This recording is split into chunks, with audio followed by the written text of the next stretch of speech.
गुरुचरित्र अध्याय 10. नवस फळाला येतात, चोरी चाळा दूर होतो. वल्लभेश ब्राह्मणास जीवदान. श्री गणेशाय नमः.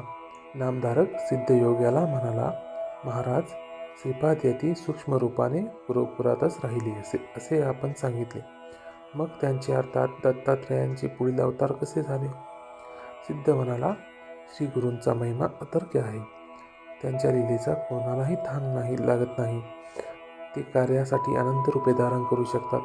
भगवान विष्णू क्षीरसागरात वास करतात, पण भक्तांच्या उद्धारासाठी त्यांनी भूतलावर अनेक अवतार घेतले हे तुलाही माहीत आहे. सृष्टीचक्र अव्याहत चालण्यासाठी एकमेव अद्वितीय असे हे परब्रह्म त्रिरूप झाले हे सर्वमान्य आहे. हे सामर्थ्य सर्वसामान्यांना आकलन होत नाही. म्हणून श्रीपाद यती गुरुपुरात अव्यक्त होऊन राहिले. तरी त्यांनी कालपरत्वे योगबलाने विविध अवतार घेतले हे समजून घे. गुरुभक्ती कधीही व्यर्थ ठरत नाही.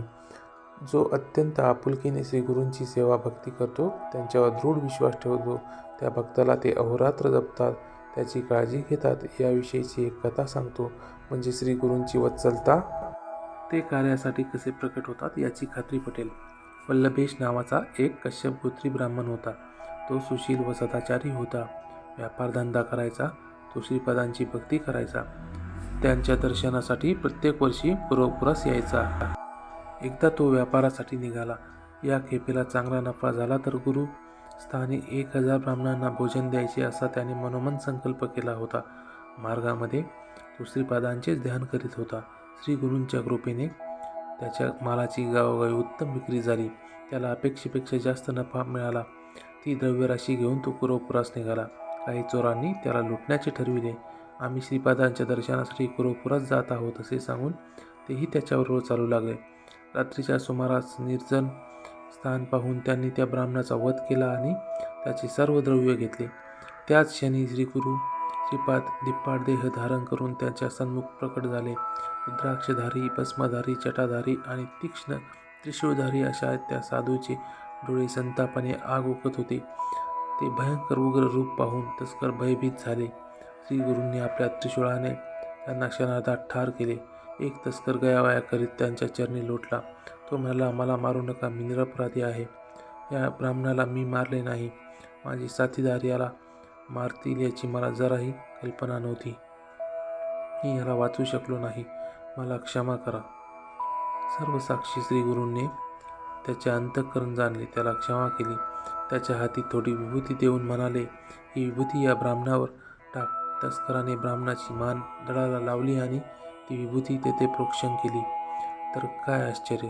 तो गुरुभक्त ब्राह्मण तात्काळ उठून बसला. श्रीपाद यती एकदम अदृश्य झाले. जिवंत झालेला वल्लभेश ब्राह्मण त्या तस्कराला विचारू लागला, तू मला का धरले आहेस? या सर्वांना कोणी मारले? तस्कराने त्याला आधी घडलेली सर्व हकीकत सांगितली. तो म्हणाला, शंकरासारखा दिसणारा एक तेजस्वी येथे आला होता.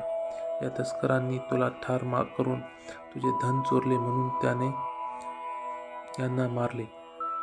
तुला जिवंत केले. तो येथेच उभा होता. आता कोठे गेला काही कळलेच नाही.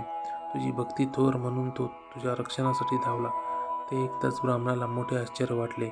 भक्तवत्सल हे मिरविणाऱ्या श्रीगुरू श्रीपादांनीच हे काम केले आहे या श्रद्धेने त्याने डोळे भरून आले. आपले धन घेऊन तो गुरुपुरास गेला.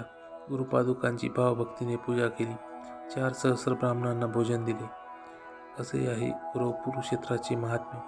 श्री गुरु श्रीपाद अदृश्य रूपाने तेथे निरंतर वास करतात हे तू नीट मनात धर.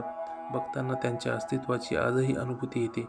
श्रीपाद भक्तोद्धारासाठी लोकांत प्रकट होतात. पुढे त्यांनी नृसिंह सरस्वती म्हणून अवतार घेऊन विलक्षण चरित्र दाखविले. श्री गुरुदेव दत्त.